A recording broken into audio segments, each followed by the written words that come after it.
2022 में जब गवर्नमेंट गिराई गई तो खान साहब ने एक पेपर ले आया जलसे में कि जी मैं ये मेरी गवर्नमेंट जो है अमेरिका ने गिराई है, साइफर। हम नौजवान सब ने एब्सोल्युटली नॉट का नारा लगा दिया। पाकिस्तान तहरीक-ए-इंसाफ हकीकी बनाई है, आपने पहले जाली थी। 2 साल बैठ जाते, इलेक्शन ना करवाते, गवर्नमेंट फिर इनकी थी, जब भी इलेक्शन होते गवर्नमेंट इनकी थी। खान साहब तो कहते थे मुझे आज के आज इसी घंटे वजीर आजम बनाओ। मुरीदैन मौजूद हैं तो वो लोग तो सिर्फ वोटर नहीं हैं, उनको कैसे मनाएंगे, कैसे तोड़ेंगे? अब आप जैसे पीरान देख लें, आपके वो बुशरा बीबी सिर्फ आंखें दिखाती हैं, वो कहते हैं कि जो आंखों में दूसरा जादूगर आंखें देख ले तो वो जिन उड़ जाते हैं। किसी ने उनकी लगता है वो जो जिन है ना आंखों में, वो देखे हैं उनके जिन उड़ा दिए हैं। खान साहब को अब चाहिए को नया पीर जो है ना रखें। 9 मई के बाद 21 मई को आपने अपनी जमात का ऐलान कर दिया। एक हकीकी जमात बनाएंगे जिसके अंदर एक हकीकत में नौजवान होंगे।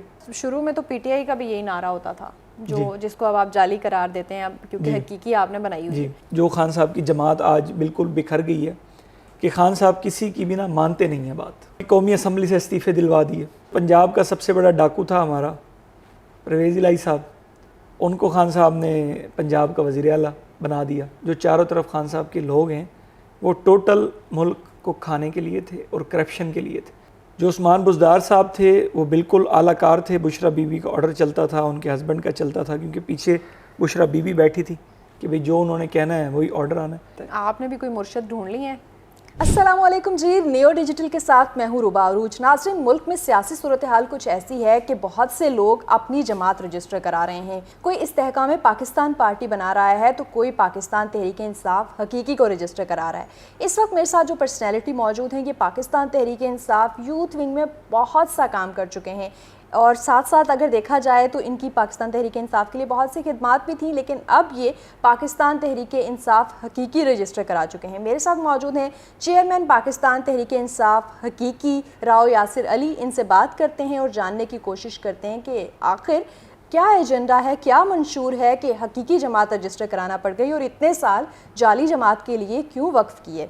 अस्सलाम वालेकुम, कैसे हैं? जी अल्लाह का करम। ये बताइएगा कि इतने साल जाली जमात के लिए मेहनत की, कैसा महसूस होता है अब हकीकी जमात बना ली है?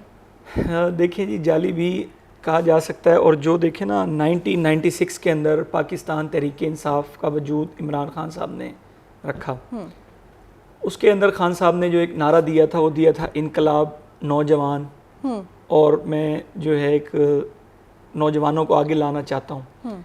खान साहब 1996 से स्टार्ट हुए 2010 तक 11 तक खान साहब चलते रहे उस पार्टी को लेकर, जब तक एक सीट लेकर आ रहे थे खान साहब। जब हमारी एक यूथ जवान हुई, हम लोग खान साहब को देखते आए 1996 से लेकर 2010 तक, तो वो जवान हो गई ना, लोग बच्चे जवान हो गए, चीज़ें जो खान साहब के वोटर बन रहे थे। जब 2011 के अंदर शाह महमूद साहब इंटर हुए, अलीम खान साहब आए, जहांगीर तरीन साहब एक बड़े फेम्स आए ना, तो खान साहब को एक बूस्ट मिला। एक वो बूस्ट था और एक बैक बूस्ट था, वो था नौजवान यूथ। बेसिकली वो जो एक नेम फ्रेम आए थे वो एक नेम थे सिर्फ, मगर जो पीछे बूस्ट था वो कि यूथ था, नौजवान थे, क्योंकि वो खान साहब को फॉलो करते आ रहे थे और वो जो खान साहब का नारा था उसको देखते आ रहे थे। तो 2011-2013 का इलेक्शन लड़ा गया। 2011 में मैं पूरे पाकिस्तान के अंदर जुनूब हमारी रजिस्ट्रेशन स्टार्ट हुई जब, तो आज तक वो मेरे कार्ड्स मौजूद हैं, मैं आपको दूंगा अभी। उसके अंदर मैंने 50 के करीब 1000 के करीब रजिस्ट्रेशंस की थी पूरे साउथ पंजाब में, हर सिटी में। यस, ठीक है, पार्टी के अंदर इलेक्शन थे। जी, हमारा ग्रुप जो भी था यूथ का था। तो 2013 का इलेक्शन आए, उसके अंदर भी हमने साथ दिया खान साहब का, हर शहर में सपोर्ट किया हर लिहाज से। हम कामयाब खान साहब नहीं हो सके। फिर 2018 का इलेक्शन आया, उसके अंदर हमने अल्हम्दुलिल्लाह खूब मेहनत की और हम कामयाब हुए। मगर 2018 में जब गवर्नमेंट हमारे पास आई तो एक हालात ऐसे थे कि खान साहब का जो नारा था वो मुकम्मल नहीं हो पा रहा था। कि वो कहते थे कि जी मैं तब्दीली लाऊंगा, नया पाकिस्तान लाऊंगा, मगर खान साहब ने उन्हीं इलेक्टेबल्स को ले लिया गवर्नमेंट बनाने के लिए जो जिनके ख़िलाफ़ हम चलते आ रहे थे। पहला जो हमारा हुआ डिस्ट्रॉय खान साहब के साथ वो ये हुआ, यानी कि हमारा नौजवान जितने भी थे, हमारी सोच में आई ये बात कि यार ये गलत हो रहा है। खैर खान साहब को हम देखते रहे, हमने कहा यार बड़े हैं, बेहतरी कर रहे होंगे मुल्क के लिए। आज अगर ये लोग आए, नेक्स्ट हुकूमत हम अपनी बना सकते हैं।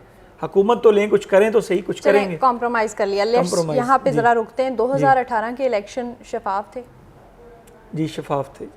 तो कहा जाता है आपके अपने लोग ही जो छोड़ गए थे पीटीआई को, वो कहते हैं कि वो तो प्रॉपर जो है वो एक इंजीनियर जो इंजीनियरिंग हुई थी वहाँ पे इलेक्शंस जो है वो शफाफ नहीं थे। देखिए, जहाँ तक हम इलेक्शन देख रहे थे, हमारा तो अल्हम्दुलिल्लाह वोटर अपना था। इंजीनियरिंग मेरा नहीं ख्याल कि हो, क्योंकि हमारा 2013 में वोट बैंक देखें आप कितना था, हर बंदा देना चाहता था तहरीक इंसाफ को वोट। फिर 2018 में भी वोट हमारा अपना था। मेरे ख्याल इंजीनियरिंग मैं नहीं कह सकता। फिर मजबूरी क्या थी खान साहब की कि इलेक्टेबल्स को? मैं वही आपको बताना चाह रहा हूँ ना कि इलेक्टेबल्स को नहीं लेना चाहिए था। वहाँ से थोड़ा सा हमें इख्तलाफ आया। फिर 2019 में मैं पूरा सदर बना डिस्ट्रिक्ट का, यूथ का। मैंने पूरे ज़िले के अंदर अपने नॉमिनी लगाए, सिटी सदर, यानी कि काफ़ी काम किया हमने। तो फिर मैं इलेक्शन भी लड़ना चाहता था, मगर जो हमारे साथ के थे, जो मेरे हलके के लोग, उन्होंने कहा कि यार आप अभी कंटेस्ट ना करें, 2023 के इलेक्शन में आप कंटेस्ट कर लीजिए। शाह महमूद कुरैशी की टीम में थे आप? जी शाह साहब की टीम में थे। तो क्या शाह महमूद कुरैशी इतने लॉयल हैं जितने इमरान खान के साथ नज़र आते हैं? शाह महमूद साहब एक बड़े जो है ना, एक ठहरे हुए सियासतदान हैं, क्योंकि उनको देखें आपके 4 नस्लें पार्लियामेंट में गुजर गई हैं। आफ्टर पार्टीशन से वो एक सियासी घराना आ रहा है ना, वो एक ठहरे हुए इंसान है। वो इंतशार की सियासत में नहीं जाते, कम से कम। जैसे कि ये इंतशार की सियासत है, वो एक प्रॉपर सियासत करते हैं, जैसे जिसे सियासत बोलते हैं। तो उसके बाद आप देखें कि अप्रैल 2022 में खान साहब की गवर्नमेंट गिराई गई। तो जो वजूहात है मैं अब आपको वो बता रहा हूँ जिस वजह से हम लोगों में खान साहब से हम बैक आउट होकर हम अपनी पार्टी की तरफ आए। 2022 में जब गवर्नमेंट गिराई गई तो खान साहब ने एक पेपर लहराया जलसे में कि जी ये मेरी गवर्नमेंट जो है अमेरिका ने गिराई है, साइफर। हम नौजवान सब ने एब्सोल्युटली नॉट का नारा लगा दिया। हमने कहा यार हमारी गवर्नमेंट अमरीकी साजिश की नज़र हो गई है, हमारे साथ ज़्यादती हुई है। एक हमें हमदर्दी के आ गया हर बंदे के अंदर, पूरे पाकिस्तान के अंदर।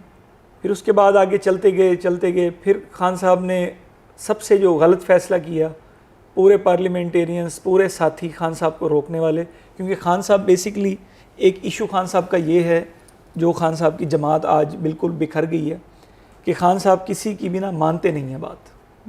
डिक्टेटर माइंड रखते हैं कि बस जो मैंने कह दिया दैट्स ऑल, ख़त्म, वही बात होगी और दूसरी बात कोई नहीं होगी। तो उसके अंदर ये हुआ कि कौमी असम्बली से इस्तीफ़े दिलवा दिए। हम सब ने कहा कि जी हम कौमी असम्बली में हमारा एक वजूद है, एक हम बड़ी अपोजिशन है, हम असम्बलियों से क्यों निकलें। खान साहब ने कहा जी बस निकलें आप।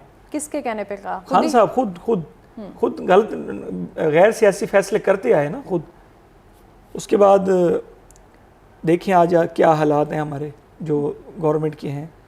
कोई अगर हम अपोजिशन में बैठे होते तो ये हालात कम से कम ना होते। फिर उसके बाद जो पंजाब का सबसे बड़ा डाकू था हमारा परवेज़ इलाही साहब, उनको खान साहब ने पंजाब का वज़ीर आला बना दिया। प्रेसिडेंट भी बना दिया पीटीआई वो तो बाद में बनाया ना जी, पहले तो वज़ीर आला बनाया। तो ये वजूहात बनती गई। उसके बाद फिर प्रेसिडेंट बना दिया परवेज़ इलाही साहब को। उसके बाद पंजाब असम्बली तोड़ दी गई, केपी के असम्बली तोड़ दी गई, बग़ैर किसी वजह के, बग़ैर सियासी सोच के। और पूरी पार्टी के जो लोग थे वो कहने वाले थे कि आप ऐसा ना करें। ठीक 25 मई का वाक़या, पिछले साल 25 मई का वाक़या गुजर चुका था, जिसके अंदर पूरे मैं खुद अरेस्ट हुआ था। मेरे घर तक की दीवारें तोड़ी गई थी 25 मई 2022, जब पंजाब गवर्नमेंट थी। पंजाब में गवर्नमेंट हमजा शहबाज की थी और जलसे की कॉल हुई थी, तो पूरे पंजाब में क्रैकडाउन हो गया था। आपने जमात कब छोड़ी? मैंने जमात छोड़ी थी 21 तारीख को, 21 मई को। ये रीसेंट? यस। ठीक है। अच्छा, 25 मई को सब कुछ हुआ, असम्बलियाँ टूट गई, इतना पहले सारा कुछ खान साहब के फैसलों का आपको पता चल गया था, फिर 9 मई के बाद ही क्यों? कोई प्रेशर था? नहीं, कोई प्रेशर नहीं था। 9 मई के बाद इसलिए कि इनफ हो गया था, कि अब हमने कहा कि अब हम नहीं चल सकते, क्योंकि ये जमात एक इंतशार की निशानी बन गई है। और जिन चीज़ों के ऊपर अब ये हमले किए गए हैं, कल मैं पंजाब हाउस का मैंने दौरा किया है, तो पहले हम देखते थे, जब लाइव देखा है ना, तो बड़ा ही अफसोस हुआ है कि हमारी एक ये विरासत थी, हमारा एक असासा था जिन्ना हाउस, तो उसको भी इस तरीके के साथ बेदर्दी के साथ ये किया गया। ये तो मेरा ख्याल है कि जितने भी मुल्क कोई अपना जो गद्दार होते हैं मुल्क के, वो भी ऐसे अपने असासे के ऊपर हमला नहीं करते, उनको भी एहसास होता है कि यार ये हम गलत करने जा रहे हैं, ये नहीं करना चाहिए ऐसे। ठीक है, यानी कि 9 मई के वाक़ये के बाद आपने कहा कि अब खान साहब ने रेड लाइन, जो आपकी रेड लाइन होते थे, रेड लाइन क्रॉस कर दी, तो आप लोगों ने कहा कि नहीं, अब इनके साथ नहीं चला जा सकता। अच्छा, थोड़ा सा आपकी हुकूमती टेन्योर में आ जाते हैं, और अक्सर हमसे लोग बात करते हैं जब पाकिस्तान तहरीक इंसाफ को जो छोड़ के जा चुके हैं, तो वो बताते हैं कि फ़ैसले पंजाब की हुकूमत में या KP में या इवन वफाक में कोई और ही करता था। बुशरा बीबी का बहुत ज़्यादा नाम लिया जाता है, फ़रा साहिबा का बहुत ज़्यादा नाम लिया जाता है जो उनकी दोस्त थी, और उस्मान बुज़दार के बारे में तो उनके करीबी जो काबीना के लोग हैं वो कहते रहे हैं कि वो तो सिर्फ डमी वज़ीर आला थे। आप लोगों ने क्या ऑब्ज़र्व किया? जो आप कह रही हैं तकरीबन ऐसे ही हम ऑब्ज़र्व करते रहे हैं। खान साहब मेरे ख़्याल से एक लॉयल पर्सन था पाकिस्तान के लिए, मगर जो उनके चारों तरफ लोग थे ना, जो चारों तरफ खान साहब के लोग हैं, वो टोटल मुल्क को खाने के लिए थे और करप्शन के लिए थे। सबसे ज़्यादा करप्शन आप देखें बुशरा बीबी के सामने आई, डायमंड्स के रिंग्स लेती रही वो, मलक रियाज के सामने है ना चीज़ें, ये तो पूरे पाकिस्तानियों को पता है। उसके बाद फ़रा गोगी देखें आप, उसने हर डिप्टी कमिश्नर लगवाने के भी वो पैसे लेती थी, जो आज इंक्वायरी भी स्टैंड हुई है एंटी करप्शन में, जिनमें उनके ऊपर FIRs भी हुई हैं।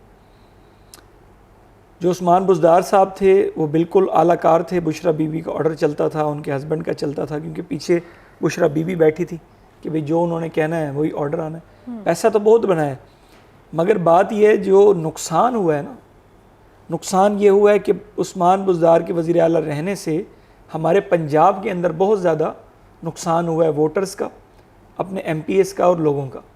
अगर यही वज़ीर आला बनाना था, पहले परवेज़ इलाही को बना देते। चलो वो करप्शन करता है या कुछ करता, कुछ बनाता तो सही, 3.5-4 साल में कोई बेहतरी तो लाता। तो ऐसे काफ़ी गलत फ़ैसले थे जिनकी वजह से खान साहब को हमने छोड़ा, और छोड़ने के बाद हमारा जो अपना ज़मीर और जो अपना जहन था वो ये था कि हम ना पीपल्स पार्टी में जाएंगे, ना नून लीग में जाएंगे, ना किसी और जमात में, क्योंकि हम 12 साल उनके खिलाफ इंजीनियरिंग करते रहे। ठीक है कि भाई हम उनके खिलाफ रहे हैं ना, कि भाई हमने सारा उनको करते रहे हैं। हमने कहा कि हम अपनी जमात बनाएंगे, एक हकीकी जमात बनाएंगे, जिसके अंदर एक हकीकत में नौजवान होंगे और नौजवानों की वो जमात होगी, और हम असम्बलियों में भी जाएंगे और ग्रॉस लेवल से लोगों को लेकर आएंगे। ठीक। अभी भी हमारा जो मंशूर है, जो हम इरादा रखते हैं, वो हम किसी बड़े नाम को नहीं लेना चाहते। हम एक ऐसे पर्सन को हर इलाके से उठाएंगे जो एक इबादत गुजार और सियासत को इबादत समझ के करे, जो खिदमत खल्क करे। अच्छा, शुरू में तो PTI का भी यही नारा होता था, जो जिसको अब आप जाली करार देते हैं, अब क्योंकि हकीकी आपने बनाई हुई है। शुरू में तो वो भी यही करते थे, लेकिन आप जानते हैं कि इस मुल्क में इलेक्टेबल्स के बगैर, पैसा लगाए बगैर, नौजवान जो है वो एक जमात को लीड करें भी तो वो असेंबलीज़ में नहीं आ सकते। इस बारे में क्या सोचा आपने? इंशाल्लाह असेंबली में भी आएगी। उसकी वजह यह है कि अब दौर बदल चुका है। अच्छा। अब जो वोटर है वो समझदार है, जो 10 करोड़ लगाकर आएगा असेंबली में, वो 1 अरब लेकर जाएगा। वोटर्स को हमने ये नारा देना है कि ये गरीब आदमी है, आपकी खिदमत करेगा। कहाँ से लगाएगा 10 करोड़ गरीब आदमी? नहीं लगाएगा ना 10 करोड़। 10 करोड़ वाला हमने ख़त्म कर देना ना सेक्शन। हमने सिंपल इलेक्शन, वोटर को यही कहना है, एक तरफ आपके है जागीरदार, एक तरफ है आपके एक नॉर्मल आदमी जो आपकी हर टाइम एक्सेस में होगा, जो हर टाइम आपके पास मौजूद होगा, जो आपके लिए हर टाइम आपकी हर कॉल के 15 होगा आपके लिए, समझें। अच्छा ठीक है, आपने सोचा कि एक आम आदमी पार्टी टाइप बनाई जाए, जिसको आपने पाकिस्तान तहरीक इंसाफ हकीकी का नाम दिया। थोड़ा सा दोबारा टेन्योर में चलते हैं। शाह महमूद कुरैशी के साथ आपने काम किया, जहांगीर खान तरीन ने बहुत यूथ को जो है वो उस टाइम असेंबल किया था। बिल्कुल बिल्कुल। बल्कि उनका जहाज़ भी बहुत काम आया था, स्पेशली जनूबी पंजाब में जहाँ की आप बात कर रहे हैं। जी जी। तो उनसे कोई रब्ता नहीं हुआ कि आप उनके साथ मिलके, क्योंकि उन्होंने भी एक अपनी जमात बना ली है और शाह महमूद कुरैशी भी पर तोलते नज़र आ रहे हैं, पाकिस्तान तहरीक इंसाफ को शायद वो लीड करें, क्या आप पे उनका जो है वो दस्ते शफ़क़त तो नहीं है? नहीं। या फिर जहांगीर तरीन, आपने उनको क्यों नहीं ज्वाइन किया? देखिए, हम एक अपना विज़न लेके निकले हैं, हम फिर किसी के साथ मिल जाएंगे, हम देर पा ज़रूर होंगे, इंशाल्लाह कुछ करेंगे। अगर हम किसी के साथ मिल जाएंगे हमारी शनाख्त तो ख़त्म हो जाएगी। जो हमारा एक नारा है, रियासत है तो सियासत है, बेसिक नारा हमारा ये है। तो हम अगर उस चीज़ से हटते हैं, किसी जमात के साथ जाते हैं तो हमारे लिए थोड़ी सी प्रॉब्लम आएंगी, मगर हम ये है कि इस इलेक्शन में फुल वर्क करेंगे अपना और फिर देखिए मौके के मुनासबत से जो होगा अल्लाह करम करेगा। चलें, पाकिस्तान तहरीक इंसाफ हकीकी के एक तो लीडर आप हो गए जो कि आप खुद चेयरमैन भी हैं, और कौन से लीडर्स हैं? और मेरे साथ लीडर्स अबरार साहब हैं, इब्रारुल हक साहब, नो चौधरी अबरार साहब हैं, अच्छा, वो पहले MP कैंडिडेट भी हैं इलेक्शन। नज़र अब्बास अठंगल साहब हैं, वो हमारे पहले नाजिम भी रह चुके हैं और बड़ा वर्क रखते हैं और रईस आज़म है बेसिकली मुल्तान में। सबसे ज़्यादा लैंड्स और काम उन्हीं के ही हैं। मुल्तान में तो दो पार्टीज़ का बेसिकली जो ग्रुप है, शाह महमूद कुरैशी ग्रुप और दूसरी तरफ पीपल्स पार्टी यूसुफ रज़ा ये गिलानी, ग्रुप ही ख़त्म करने हैं इंशाल्लाह। तो इनके खिलाफ क्या स्ट्रेटजी क्या है? हमने स्ट्रेटजी बना दी है इंशाल्लाह। अभी तो 12-13 दिन हुए हमारी जमात को वजूद में आए हुए। हम स्ट्रेटजी पे काम कर रहे हैं कि हम कैसे कैसे किस हल्के को हमने तोड़ना है, किस हल्के में कौन कौन सा हमारा उम्मीदवार आएगा, उसी के ऊपर वर्क हो रहा है। मंशूर कोई तैयार किया हो? मंशूर हमारा यही है कि पाकिस्तान इस्तेहकाम की तरफ जाए। जो गरीब लोग हैं, गरीब लोगों के लिए हर घर के अंदर कारखाना होना चाहिए। जो गरीब लोग हैं बेसिकली गरीब लोगों के लिए कोई नहीं सोचता। 75 साल से ये पाकिस्तान जब से वजूद में आया है, सिर्फ नोचने के अलावा कुछ नहीं किया गया। जो भी आया है उसने पाकिस्तान को सिर्फ नोचा है। तो हमारा यही मंशूर है कि जो गरीब आदमी हैं, जो लोग रोज़ी रोटी से भी तंग हैं, उनको रोज़गार के लिए सबसे पहले उनके रोज़गार का बंदोबस्त किया जाए, ताकि मईशत मजबूत होगी, मुल्क मजबूत होगा, आपके इदारे मजबूत होंगे, आपका मुल्क मजबूत होगा। ये मंशूर एक नॉन गवर्नमेंट ऑर्गेनाइजेशन का हो सकता है, लेकिन एक मुल्क को चलाने की अहल सियासी जमात का मुझे फ़िलहाल समझ नहीं आ रहा। खान साहब भी बहुत अच्छी तकरीरें करते थे, 22 साल हमने उनकी स्पीचेस सुनी, आप लोगों ने उनको फॉलो किया। जब हुकूमत में आए तो कहते हम नए, हमारा तो एक्सपीरियंस ही कोई नहीं है। IMF के पैसे लेने पड़े और उसके बाद फिर मईशत का क्या हाल हुआ आपके सामने, और आज जो मुआशी सूरत हाल है इसका कहीं ना कहीं खान साहब की गवर्नमेंट भी जिम्मेदार है। देखिए बात यह है कि जब आप इक़्तिदार में आते हैं ना, अगर मुझे इक़्तिदार मिले तो मैं सबसे पहले प्रोटोकॉल्स ख़त्म करूँगा। ये खान साहब भी कहते थे, कहते होंगे, मैंने नहीं सुना कभी कहते, मगर मैं ये कह रहा हूँ कि सबसे पहले जो एक बंदा है, जो एक मिनिस्टर है, बेसिकली तो ये लोग खा रहे हैं मुल्क को, प्रोटोकॉल्स खा रहे हैं। एक जो AC है उसके पास वो गाड़ी है जो शायद जो है ना एक बड़े ज़िम्मेदार, एक 10 मुरब्बे का ज़िम्मेदार भी नहीं रख सकता, अफोर्ड नहीं कर सकता, फ्यूलिंग नहीं कर सकता। इतने बड़े बड़े घर इनको दिए हुए हैं। ये बेसिकली अंग्रेज़ चले गए हैं, अपनी बाकियात इनको दे गए। अच्छा, आप क्योंकि रहे PTI में तो आप सेम वही वाला मंशूर बता रहे हैं जो खान साहब हमें आज से 10-15 साल पहले बताया करते थे। उन्होंने ब्यूरोक्रेसी से टक्कर ली तो उनकी हुकूमत के दौरान ब्यूरोक्रेसी ने उनका काम करना बंद कर दिया था। आपको याद होगा, आप रहे, ब्यूरोक्रेट्स काम करने को तैयार नहीं थे। पंजाब में हुकूमत ब्यूरोक्रेट्स की वजह से भी नाकाम हुई। नहीं, ब्यूरोक्रेट्स की वजह नहीं थी। बेसिकली खान साहब जब गवर्नमेंट में आए, गवर्नमेंट में उनके आने के बाद उन्होंने सबसे पहले दिन ही तकरीर की कि मैं अपने मुखालफिन को नहीं छोड़ूंगा। बहुत गुस्से में एक तकरीर उन्होंने की और उसी को इदारों ने इस्तेमाल करते हुए नैब बहुत ज़्यादा एक्टिव हो गया। आज जरदारी पकड़ा जाता था, शाम को शहबाज शरीफ पकड़ा जाता था, सुबह हमज़ा पकड़ा जाता था, फिर दोबारा सुबह मरियम नवाज़ पकड़ी जाती थी, नवाज शरीफ पकड़ा जाता था। वो पकड़ धकड़ की जो 2 साल जो रहे ना, तो ब्यूरोक्रेसी ने इस वजह से हाथ रोक लिया कि यार ये नैब हमारे पीछे भी ना पड़ जाए। अब ये तो किसी को भी नहीं छोड़ रहे। अब भी तो यही हो रहा है। अब हालात कुछ बेहतर है। PTI के सब लोगों को सुबह पकड़ते, शाम को छोड़ते, फिर सुबह पकड़ लेते। बिल्कुल वही हो रहा है। वो अंजाम आ रहा है ना सामने कि देखिए, अगर आप सियासत को, जमहूरी निज़ाम को मजबूत करना था ना, तो आपको अपने सियासतदानों के साथ जमहूरियत के साथ लेके चलना चाहिए था। आज पहले आप गवर्नमेंट में थे, आपने अपने सियासी हरीफों को जो है ना साइड लाइन किया। आज वो ताकत में है, वो उनको कर रहे हैं, हो सकता है कल कोई और ताकत में हो, उनके साथ कुछ कर ले। ठीक है, 9 मई के बाद 21 मई को आपने अपनी जमात का ऐलान कर दिया, इमरान खान साहब को छोड़ दिया। अगर आप ये ऐलान ना करते तो आज आप कहाँ होते? मैं पहले नंबर पर तो अपना ऐलान अगर मैं ना करता तो मैं बग़ैर शायद पार्टी छोड़कर मैं किसी और पार्टी में ना जाता। मगर बात ये थी कि मैं अपना जहन बना चुका था कि मैंने अपना जो मेरे मेन हल्के हैं, जो मेरी कॉन्स्टिट्यूंसीज़ हैं, जहाँ पर मेरे घर मेरी आबाई ज़मीन है, मेरे सिस्टम हैं सारे, वहाँ से मैंने कंटेस्ट करना है हर हाल में। अगर मुझे टिकट नहीं भी मिलेगी तो मैं आज़ाद लड़ूंगा। ठीक। मगर मेरे जो दोस्त हैं, जो मेरी यूथ है, जो मेरी टीम थी, मैं उनको खिराज तहसीन पेश करता हूँ। उन्होंने मुझे कहा कि आप चलें, हम सब आपके साथ हैं, हम सब आपके साथ हैं और आप पार्टी का ऐलान करें। और हमने जब पार्टी का ऐलान किया है, अल्हम्दुलिल्लाह अभी हमारी पार्टी रजिस्ट्रेशन भी फर्स्ट पेज तो हो गया है, बाकी डॉक्यूमेंटेशन हो रही है। जितना अच्छा रिज़ल्ट इन 12 दिनों में हमें मिला है पूरे पाकिस्तान से, कराची से, लाहौर से, बहावलपुर से, लोधरा से, मुल्तान से, यानी कि रावलपिंडी से, इस्लामाबाद से, जितने लोग हमारे कनेक्शंस में आए हैं, इतना हमने नहीं सोचा था। सो आपको लगता है कि इसका मकसद ये नहीं था कि किसी तरह से जो पकड़ धकड़ है उससे जान छुड़ाई जाए और एक पार्टी अनाउंस कर दी जाए? ऐसा कुछ नहीं था। अगर हमें पकड़ धकड़ से बचना होता तो हम सिंपल जो है साइड लाइन, और मैं तो खैर कहीं पर था भी नहीं, किसी एहतजाज में, मैं तो आउट ऑफ कंट्री था उस दौरान, उस दिन।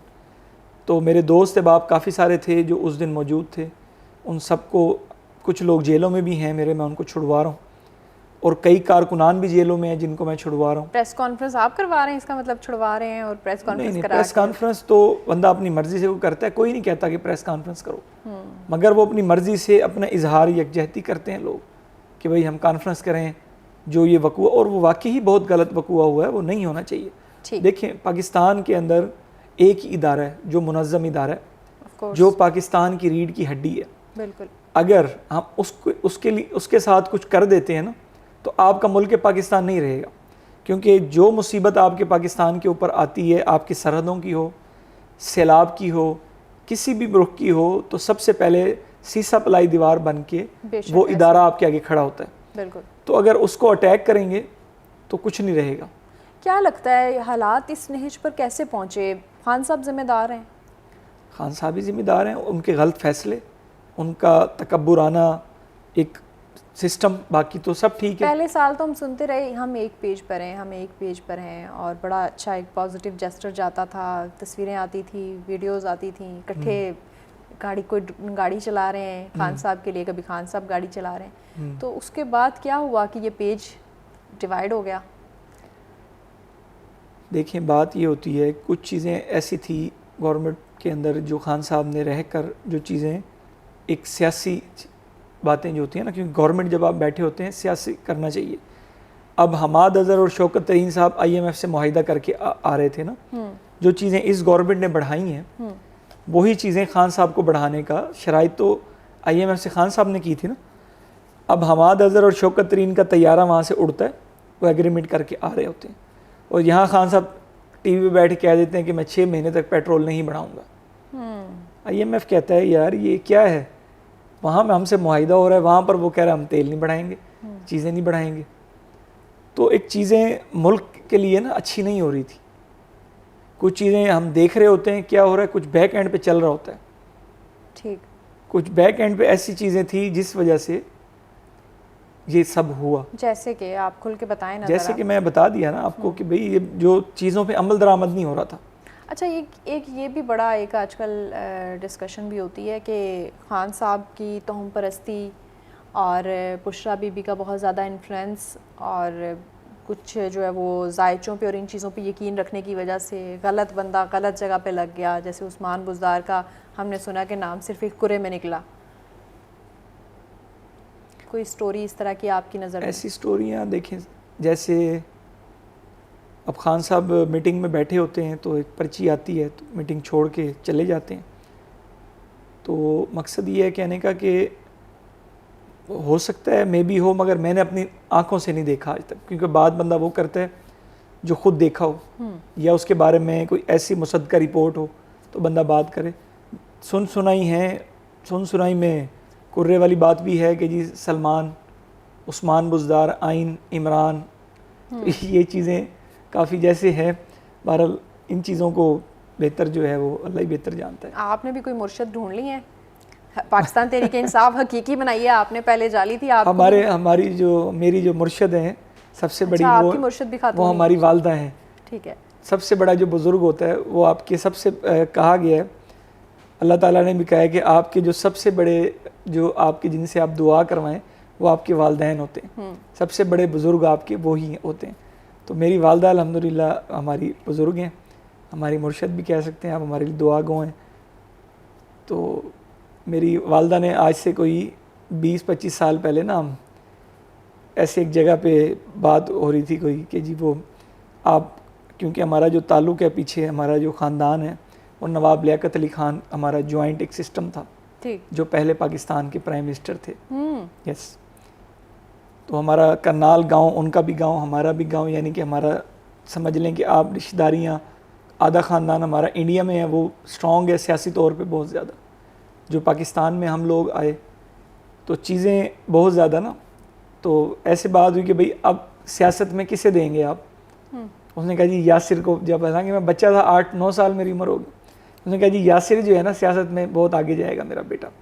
हालांकि बात ही कुछ नहीं थी, मगर हालात ऐसे बनते गए, चीज़ें ऐसी होती गई।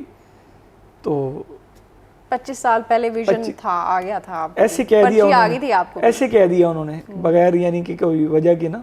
अगले 10 साल में क्या फ्यूचर देख रहे हैं अपनी जमात का? मेरी जमात का फ्यूचर बहुत अच्छा होगा। उसकी वजह यह है कि इस टाइम जो आबादी है वो नौजवानों पे मुश्तमिल है। ये जितनी भी बड़ी बड़ी जमातें बन रही हैं, ये वही पुराने चेहरे, वही पुराने इलेक्टेबल्स लिए जा रहे हैं, मगर इंशाअल्लाह अवाम इनको मुस्तरद करेगी। और जो हम नौजवान नुमाइंदे कैंडिडेट लेकर आएंगे, उसके ऊपर आप देखेंगे कि अवाम अपना एतमाद का इजहार करेगी और हम ही वो नुमाइंदे होंगे जो पाकिस्तान को इंशाअल्लाह इस दलदल से निकालेंगे। आप अभी यहाँ पे हलफ दे सकते हैं कि आप किसी बड़ी जमात को ज्वाइन नहीं करेंगे, उसमें ज़म नहीं हो जाएंगे और इलेक्टेबल्स को नहीं आयद करेंगे? अगर आपको एक ऑप्शन मिले कि आप तो वज़ीर आज़म बन सकते हैं जिस तरह खान साहब को मिली। मैं इलेक्टेबल्स नहीं लूँगा कि मुझे वज़ीर आज़म क्यों ना बनाएं। उसकी वजह यह है कि फिर वही हाल होगा। हम कुछ करना चाहते हैं ना, नौजवानों के लिए कुछ करना चाहते हैं। IT सेक्टर की बहुत कमी है हमारे पूरे पाकिस्तान के अंदर। आप देखें IT सेक्टर का बिज़नेस $200 अरब का है इंडिया का।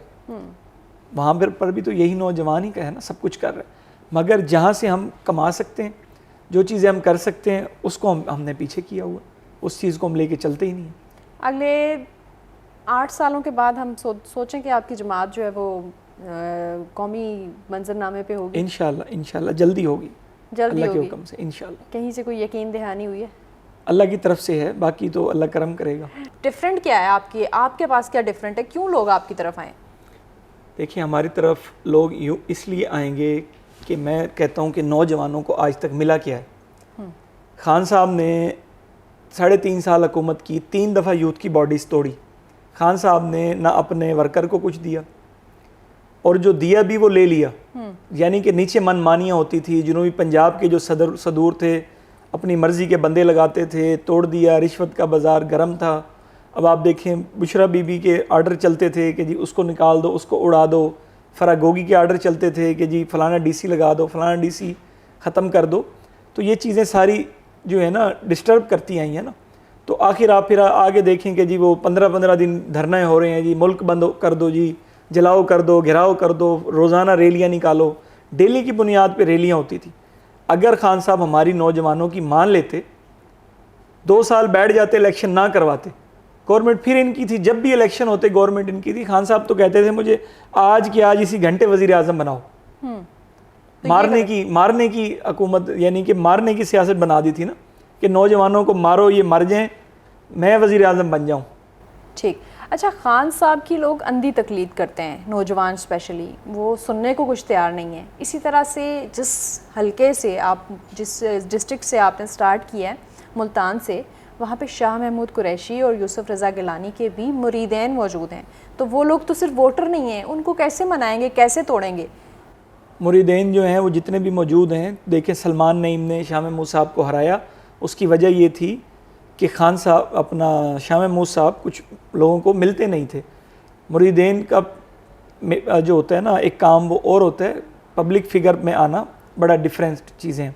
अब आप जैसे पीरान देख लें, आपके वो बुशरा बीबी सिर्फ आंखें दिखाती हैं। वो कहते हैं कि जो आँखों में दूसरा जादूगर आंखें देख ले तो वो जिन उड़ जाते हैं। किसी ने उनकी, लगता है वो जो जिन है ना आँखों में, वो देखे हैं, उनके जिन उड़ा दिए हैं। खान साहब को अब चाहिए को नया पीर जो है ना रखें, ताकि दोबारा आगे आ सके। है कोई ऑप्शन वैसे खान साहब के लिए? पता नहीं खान साहब आप के पास मुल्तान से हैं, वहाँ से तो बड़ा ये चलता है मामला। मुल्तान में तो है ही सारे पीर सूफियाए का शहर है, वहाँ पे तो आप हर गली हर नुक्कड़ पे आपको एक पीर मिलेगा, सच्चा भी होगा झूठा भी होगा। जी बहुत शुक्रिया। ये थे राव यासिर अली जो कि पाकिस्तान तहरीक इंसाफ हकीकी के चेयरमैन हैं, और नौजवानों के लिए बड़ी दिलचस्प इनके पास जो है वो बातें ज़रूर हैं, मंशूर भी मौजूद है, और इनको लगता है कि इससे पहले खान साहब ने जो एक नारा लगाया था, जो ख्वाब दिखाया था, वो पूरा नहीं कर सके। अब ये उसी ख्वाब को आगे लेके चलना चाहते हैं, और लेट्स सी ये कितने कामयाब होते हैं। लेकिन फ़िलहाल इन्होंने हमारे प्रोग्राम में हलफ भी दिया है कि ये किसी बड़ी जमात को ज्वाइन नहीं करेंगे, इलेक्टेबल्स को अपनी जमात में नहीं लेके आएंगे, चाहे इन्हें वज़ीर-ए-आज़म की कुर्सी ही क्यों ना ऑफ़र हो। इनकी वीडियो, इनका इंटरव्यू आपको कैसा लगा कमेंट सेक्शन में ज़रूर बताइएगा।